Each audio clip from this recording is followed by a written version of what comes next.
Hey guys, so I'm sitting here at the bench with Mark Krebs. Mark, thanks for having us out today. Thanks for coming. It's a real pleasure to come out today. You know, Mark, one of the questions I think a lot of people might have is, how did you get into building AKs?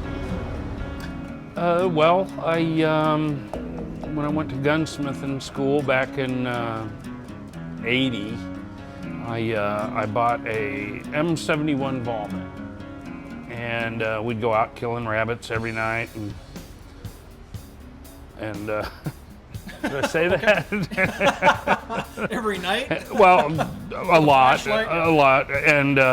and it was one of the only guns that never malfunctioned. And I mean, I'd bring it home and the thing would frost up, and it just never ever gave me a problem. Right. And so I thought, rather than build IPSC guns, which are kind of hard to build, especially when you're trying to cater to somebody's reloader, stuff like that, I thought, rather than doing it for one person at a time, I'd do it for people that enjoy the AK platform, which was really hard when we first started. Yeah. But since the gun's gained the respect that it deserves, it's really a perfect platform for what it does. And that is to be a gun that shoots adequately accurate, that is to say within 3 inches. Some do better. Yeah. Some actually do worse, but we'll talk to you if they do, stuff like that. And my job is to just kind of go through the stuff here and see what new we can come up with that's neat. And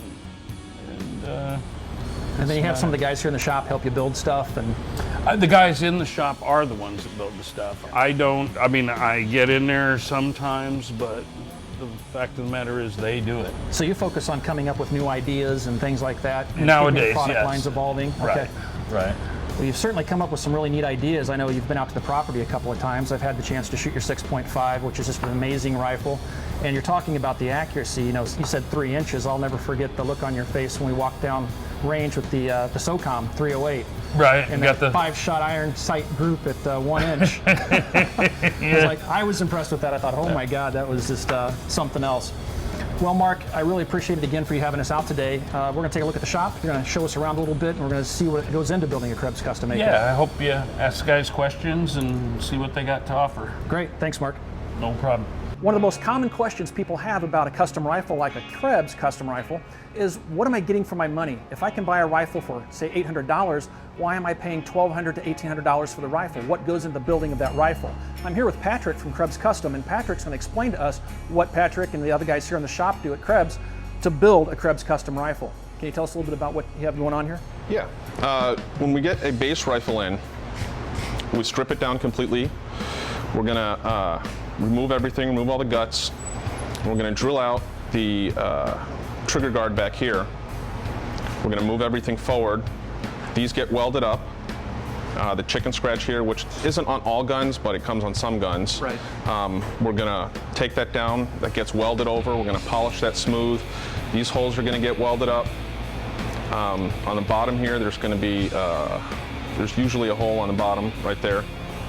That gets welded up, polished smooth, so everything's going to look almost factory, basically. Right. And just for the viewers, these rifles come in the country with the trigger group located further to the rear. You'll notice on this rifle, the trigger group is up by the magazine release. Yes. So what he's talking about is moving this whole assembly forward and covering up the hole so it looks like a factory it AK. comes into the country in a sporting conversion. So it has just a base stock on the back and just a base forend. We're going to knock out all the mag releases. We oversize the magazine catch a little bit, so that no matter what magazine you put in there that's out there, you can buy them anywhere, they're going to fit in all of our guns.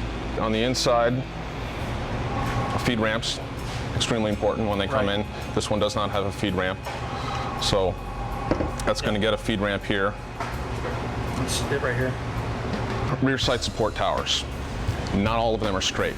If the rear sight support tower is not straight, the front sight's not going to be straight necessarily. Your front sight post may be off. So we're going to take this, we're going to straighten the rear sight support tower. Once that's straight, then we can put the rear sight back in. Then we're going to straighten the front sight post, bore sight the gun, so that the front sight is now centered with everything. Then we're going to align the gas block as well, so that when you're looking down the rifle and when you're shooting it, it's going to be, your front sight is in the center. You're going to shoot a nice group.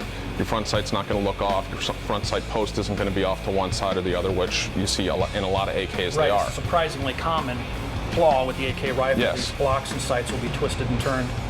Exactly. So all of that gets straightened. On certain models, the front of the barrel gets turned down. Like this front sight would get pressed off for the KTR here. So that gets turned down. We put a collar over it because there were dimples in the side where the front sight was pressed on from the factory. Right. This is turned down to an AR thread for an A2 flash hider. These get the front sight gas blocks, so everything gets fitted. There's some galling on the barrel from pressing the previous gas blocks off. That all gets polished away. And this is your custom block, correct? This is our custom front sight gas block for KTR specifically. That would be our finished product. Everything's welded up. Then this is a K model as well, so the front sight has been moved back. The barrel has been cut, and the 74 brake here is blind pinned on it. This is like a 14-inch barrel then, right? With this permanently attached. Right. That's neat. There's a blind pin in the bottom, which if you look, you can't see at all. Right. It's drilled, pinned, welded, polished smooth. Then it gets everything gets sandblasted down to the bare metal in the back after it's tumbled. Everything gets baked before the sandblasting. It gets baked for all the oil, leach all the oil out, sandblast everything bare. Then Sean paints everything in our lacquer-based paint. It's kind of like a car paint almost. It gets baked on again after it's painted, and it's pretty much impervious to most solvents out there. Now this rifle's a little bit different. It has a magwell, a Krebs magwell on it. Yes, Or guide. this is our custom speed load rifle. This has an extended magwell off the magazine well itself, or flange, I should say. Then it also has a mag eject system. It's really cool. So that's an extended finger tab. There's a spring release in the bottom here. Then it also gets our Mark 6 safety lever. So finger action there. They also come with enhanced quad rails, rear sight scope rail system that we can put on them. Like I said before, not this model. This is a side folder. It needs the rear tang for the rear sight scope receiver rail. One of the great things about coming out to a shop like Krebs Custom is the fact that you get to check out some really interesting prototype weapons. Mark, can you tell us a little bit about what you have here on the rack? Yeah, all of these are victims of accuracy testing. Some of them work, some of them don't. This is one of our more interesting ones. This gun is a gas trap gun. The muzzle is actually here, and the projectile is out of the barrel before the gas starts actually cycling the action. We thought this would be a great deal, that it would work well. It didn't really. It's got some potential that we could pursue, but the gas tube was so long, it became a little bit, I guess, damageable because the gas tube is so long. This is a SIG 556, and we made an extended safety for it. This is a gun that we used for making our underfolder safety. This is one that I've never even actually tried. What this is a hydraulic dampener, and this sleeve moves when it recoils, and it's meant to get rid of barrel whip, but we've actually not tried this gun to see what it'll do. This was the first successful one we did, and this is in 6.5. I've shot this rifle. Yeah, right. Can you tell me about that? Well, that's a prototype we made for AR mags, and it just got too involved. It didn't seem like we could come up with it at a reasonable price. Yeah. So there it sits, a one of. That is pretty neat. This also is a KTR 03 that we used to make. Then we're coming up with a couple of Vepers, in different forms. This one caught my eye. Now this is a one-off prototype. It's not in production, correct? Correct, yeah, right. We're not gonna be building them just like that. This thing's gorgeous. Yeah, It has a wood stock on it. This is typically a slant cut receiver. Mark has made this square, put a wooden stock on it that matches the original Vepr stock. It has some relief cuts here, some holes drilled through, ventilation holes. This is a 6.5 rifle that we adapted to AR mags. And what's kind of cool about it is on the last round it stays open. And then you just yank on the bolt and it goes back in the battery. There's nothing special about the gas system or anything, it's just straight up AK. And then last is just a 103 that we have, which is not. That's a production item. Yeah, this is a production item. Oh, this is Brian's gun. Actually, okay. A modern machine shop wouldn't be complete without a CNC machine. This machine takes an aluminum bar stock like this and turns it into a complex part like this Vepr receiver block. It's pretty amazing seeing one of these machines in action.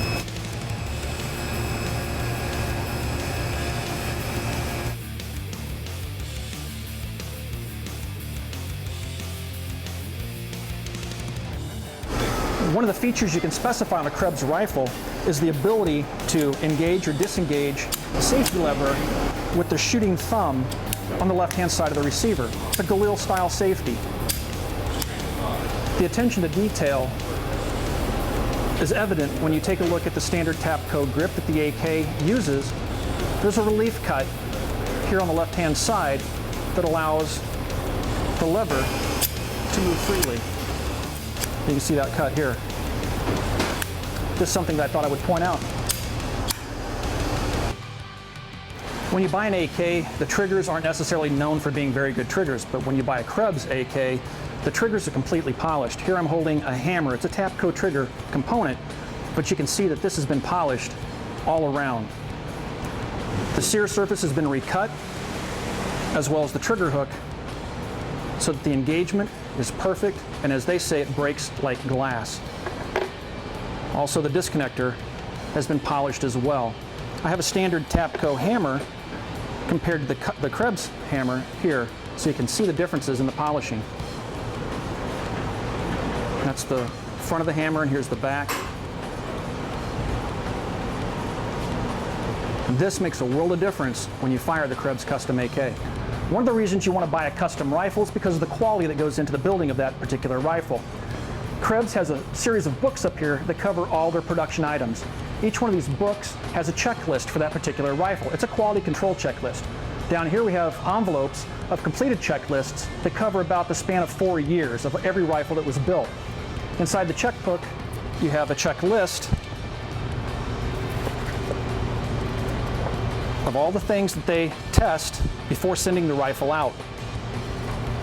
This includes schematics of parts, measurements, all sorts of stuff that's actually fairly complex.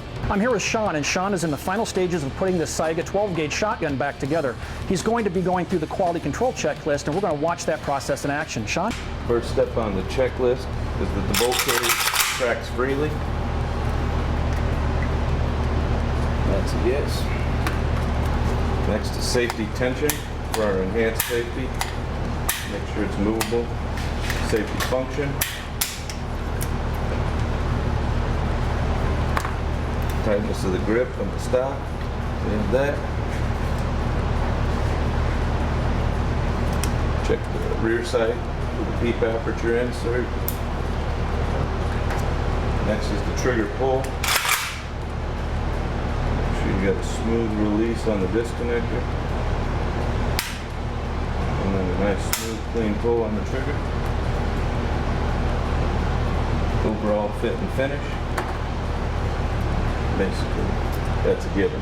Well guys, I hope you enjoyed taking a tour of the Krebs Custom Gun Shop. We really appreciate Mark Krebs and his crew having us out this afternoon. It was a great time taking a look behind the scenes of the shop.